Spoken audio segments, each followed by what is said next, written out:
Masker kain yang biasa digunakan untuk berkendara motor dapat dijadikan salah satu alternatif pengganti masker fiber yang langka. Meski efektivitas masker kain tidak sama dengan masker fiber, namun setidaknya bisa menghindari virus untuk masuk melalui mulut dan hidung. Nah, harganya itu bukan di bawah kendali kita dan mahal saat ini memang benar dan sulit dicari memang. Nah, namun solusinya tidak harus pakai masker itu.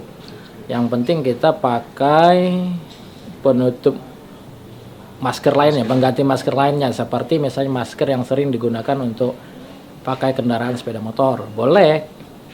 Nah, dalam kondisi seperti itu, tinggal dibeli saja berapa unit nanti cuci kan. Warga diminta tidak panik dengan kelangkaan masker dan selalu menjaga kebersihan dengan rutin membasuh tangan. Rizky Oktora, Mukas Diferensial, Kompas TV, Palembang.